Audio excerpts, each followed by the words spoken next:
Streaming short series RCTI Plus gratis.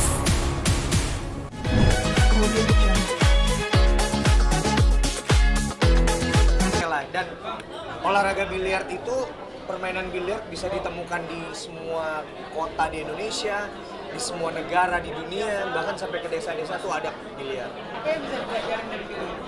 Yang bisa dipelajari dari biliar adalah fokus, konsentrasi, strategi, dan skill pastinya.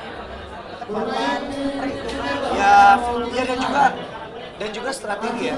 Memang biliar tuh strategi dan konsentrasi banget, jadi itu melatih ketenangan juga sih. Kadang-kadang kita memerlukan kesabaran untuk bermain biliar pastinya.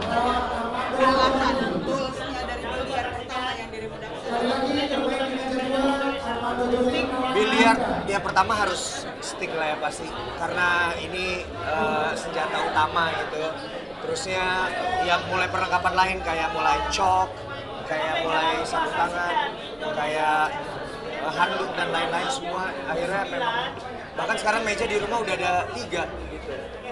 Iya 3. Nanti untuk sticknya sendiri apa sih yang kamu pilih? Yang bilang comfort apa sih? Kalau stick tuh sebenarnya bukan dari harga ya, tapi stick tuh dari cocok-cocokan gitu.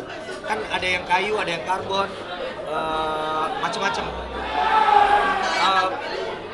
Yang aku pilih karena memang dia nyaman sih, karena dia memang nyaman dan dia memang kebetulan memang kelasnya juga udah kelas yang bagus sih ini. Ini karbon, batnya juga udah bagus, inlay-nya dan semuanya sih. Enggak, ini nggak custom, ini memang, tapi stick ini udah susah banget dicari kalau yang aku pakai, karena memang produksinya sangat jarang dan secara merek memang dia udah ini ya, udah banyak yang cari gitu, jadi dimana banyak sekali ya. Dari segi beratnya sendiri? Beratnya sedang sih, lumayan, nggak terlalu. Dalam 1 bulan, dirimu punya budget sendiri nggak untuk hobi kamu? Untuk main biliar, karena di rumah udah ada meja, jadi budget untuk main biliar tuh nggak terlalu banyak sih. Di awal doang, ketika nyiapin peralatan dan lain-lain, dan kebetulan juga aku kan punya program biliar di YouTube yang profesional dan yang untuk fun. Dua-duanya tuh program itu aku bikin dan dua-duanya sampai di TikTok itu sampai puluhan juta views. Jadi banyak brand juga yang masuk ke aku juga, jadi kayak lebih santai sih. Gini, aku kalau ke jenjang profesional jadi atlet enggak, tapi aku pengen banget bikin event atau turnamen itu yang skalanya memang internasional. Aku udah bikin namanya M Arena dan itu sambutannya bagus banget. Sampai kemarin atlet dunia ada 6 orang main di Indonesia.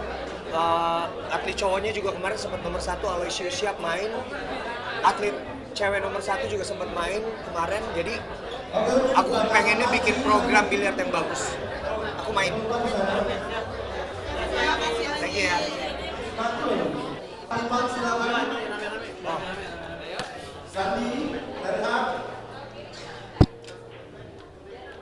Oke. Royalty kayaknya semakin memanas nih sekarang masalah royalty di industri musik, mungkin dapatnya seperti apa kemarin. Femi dihadirkan di dalam sidang MK gitu, dia menjelaskan kisruhnya dia sama Ade Krisnandi. Iya. Lalu Lesti juga menceritakan masalahnya dia mengenai dia meminta perlindungan gitu, minta kepastian hukumnya kepada Iya. Dapatnya seperti apa? Oke, menurut gue ya sebenarnya kasus royalti ini kan semakin panjang nih, semakin mengerucut dan akhirnya jadi mulai banyak kasus-kasus yang lain gitu. Dan pada dasarnya bagus. Jadi pemerintah akhirnya memberikan perhatian kepada hal tersebut gitu, dan memang itu yang dituju karena memang harusnya aturan itu yang dipertajam. Aturan yang abu-abu itu harus dibikin jadi jelas gitu, jadi jelas antara hitam atau putih. Jadi kasus-kasus seperti ini nggak terjadi lagi karena memang yang ditakutkan, yang dikhawatirkan itu memang sekarang juga banyak terjadi ya. Dan kalau gue pribadi sih memang gue lagi step back dulu karena target gue pribadi adalah membuat cerita ini menjadi banyak dibicarakan gitu, dan karena memang banyak pihak yang bereaksi akhirnya jadi dibicarakan dan udah sampai tahap perubahan aturan kan gitu, revisi undang-undang itu yang paling penting dan itu yang memang dituju. Jadi kalau buat gue sekarang lagi mundur dari keriuhan ini, tapi lagi ngelihat sih, karena gue berharap end game-nya adalah kita mendapatkan satu aturan yang memang benar-benar jelas harus seperti apa, nggak seperti sekarang yang abu-abu, yang akhirnya orang-orang jadi bisa berasumsi A, berasumsi B, nggak ada yang benar, nggak ada yang salah. Sekarang pokoknya musisi harus benar-benar duduk bareng. Udah, nggak ada cara lain, harus duduk bareng, berembuk. Aturan dan pembuat aturannya dan yang menjalankan aturan itu, lembaga-lembaga itu yang harus kita sorotin juga sekarang. Itu paling penting. Jadi kan industri kan sekarang patokannya masih di undang-undang cipta gitu. Ya. Sementara industri musik itu luas banget bicara soal apapun juga masuk gitu kan. Perlu nggak sih undang-undang permusikan itu, undang-undang khusus untuk permusikan itu? Iya, gini, undang-undang hak cipta yang sekarang itu kan masih abu-abu gitu kan. Nah, memang itu perlu dibuat kejelasan dulu seperti yang tadi gue bilang. Dan perlu banget adanya undang-undang permusikan. Sebenarnya bukan permusikan, undang-undang tata kelola industri musik Indonesia. Mungkin itu yang paling tepat ya, karena kalau undang-undang hak cipta nomor 28 tahun 2014 itu memang masih mencakup banyak gitu. Jadi bukan cuma musik doang nih sebenarnya. Kalau kita bicara soal industri kreatif yang lain juga masih banyak banget gitu yang perlu dibahas dan masih banyak kekurangan. Makanya karena kita musisi, kita sih berharap sebenarnya ada undang-undang tata kelola industri musik Indonesia. Sebenarnya itu harus. Itu harapan juga buat anggota dan sekarang banyak juga nih musisi, Dani ada di situ juga, Meli ada di situ juga. Iya. Mungkin apakah mungkin lu mulai masukkan usulan itu kepada mereka? Ya memang sebenarnya waktu itu undang-undang permusikan udah mulai dibahas ya waktu zamannya Mas Anang kan. Waktu itu masuk RUU tapi akhirnya ribut dan nggak jadi.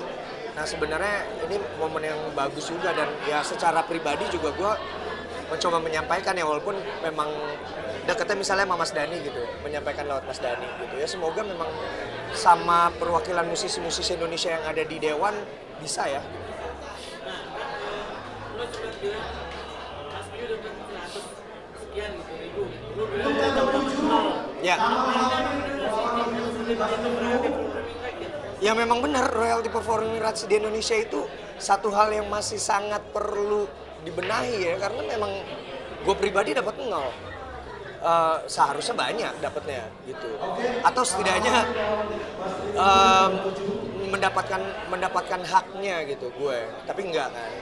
Mas Piyu dapat 100 sekian ya memang benar gitu, dan memang itu kenyataan yang terjadi dalam industri musik Indonesia. Performing rights perlu dibenahi, tapi sekali lagi catatannya adalah memang perlu dibuat aturan yang saklek gitu, nggak abu-abu kayak hari ini. Semakin kerja keras nih sampai akhirnya sudah mengirimkan royalti kepada musisi yang mungkin diupload juga sama Meli sama dengan Asmara gitu. Itu dari lu sendiri sudah mendapatkan haknya sesuai dengan perkiraan lu kan atau seperti apa? Nah, makanya seperti yang kemarin diposting sama Temeli atau yang lain gitu. Di satu sisi itu bagus, tapi di satu sisi juga justru menunjukkan bahwa ada ketidakadilan dalam pembagian royalti. Gitu. Kenapa? Karena banyak juga musisi yang streamingnya bagus, yang lagunya dipakai di mana-mana, itu juga dapat hasilnya jelek, kayak Denny Casmala, terusnya Robi Geisha, itu mereka posting kan gitu. Justru jadi memperlihatkan ada kekurangan juga di situ.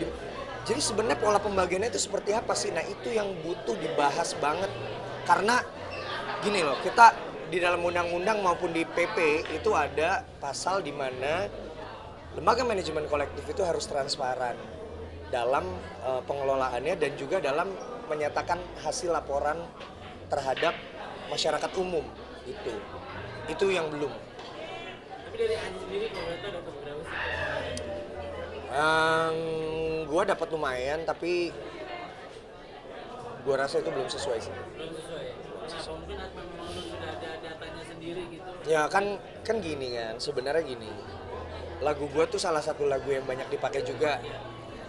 Beberapa lagu, karena bukan lagu yang cuma gue nyanyiin doang ya, gue kan ada lagu yang gue ciptain dibawain sama musisi lain juga gitu, termasuk Judika, termasuk siapa, itu jadi gue melihat kalau dari perhitungan pribadi aja itu nggak masuk gitu. Jadi ya belum tepat sih. Ya udah pokoknya tentang royalti, gue sedang wait and see. Gue lagi melihat perkembangannya seperti apa. Gue lagi mundur dari keriuhan karena banyak hal-hal yang harus gue kerjain. Tapi gue berharap pokoknya semoga aturan ini segera direvisi dan segera jelas, clear. Ya.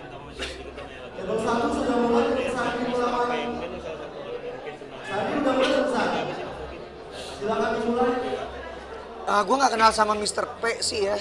Gue kenal sama Miss. Gue kenal tapi masih di sosial media. Ya kita pernah ketemu tapi belum dekat. Tapi kalau gue melihat ini ya supaya semua terselesaikan dengan baik. Nggak terlalu riuh juga gitu. Kan ya gue pernah mengalami hal seperti ini juga tapi dalam keadaan yang berbeda loh ya. Ya. Sekali lagi minta maaf, banyak netizen yang akhirnya mengkaitkan dengan kasus lo yang beberapa tahun lalu. Iya. Tanggapan gue, berbeda sih kasusnya. Gue, jadi zaman dulu tuh banyak cerita yang sebenarnya tidak sama seperti yang beredar gitu. Dan gue sama Sheila itu sudah membicarakan hal itu kepada anak kami, kepada Leticia. Leticia udah tahu kebenaran ceritanya seperti apa, bahwa nggak ada tuh cerita gue tidak mengakui, itu nggak ada gitu. Dan juga kan gue tidak ada ancam-mengancam, gue tidak ribut dengan pola seperti itu ya, berbeda sih. Maksudnya kalau disamain gue juga agak keberatan karena memang outputnya berbeda dan ceritanya juga saat itu juga rumit sekali. Tapi yang jelas sekarang kalau gue kan gue sama Leticia sama Sheila tuh udah sangat baik kan hubungannya. Kita udah sangat baik sampai kita juga bisa pergi bareng kok.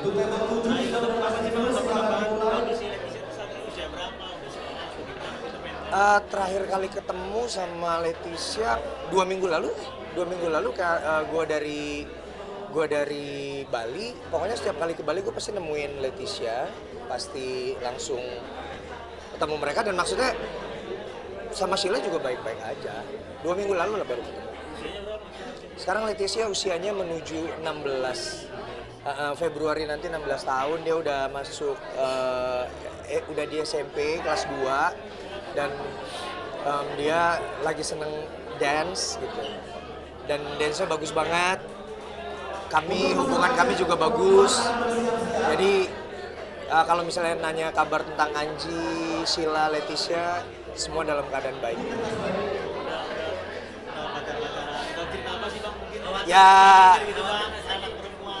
Ya gini sih, gue nggak pengen dia nanti malu ya kalau terlalu banyak gue cerita tentang ini. Tapi pokoknya dia sangat terbuka tentang kehidupan dia gitu.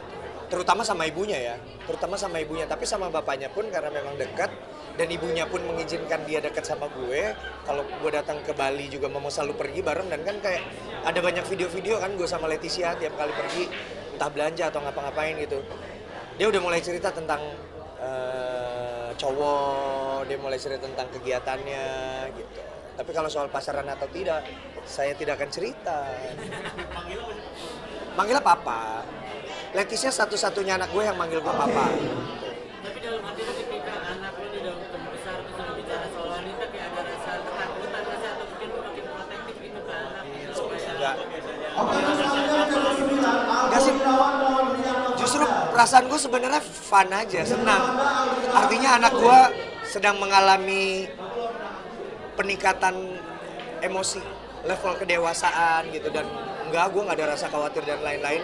Yang jelas sekarang tuh udah banyak referensi kan. Jadi kalau gue cuma kasih tahu sama dia hal A, hal B, kalau misalnya begini resikonya seperti ini, kalau begini resikonya seperti ini gitu. Dan dia udah ngerti lah.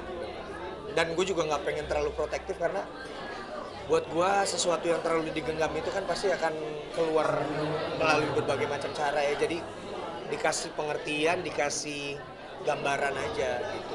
Nanti yang harus memutuskan untuk apapun kan dia. Oke? Thank you, Bang Anji. Iyalah, beda lah.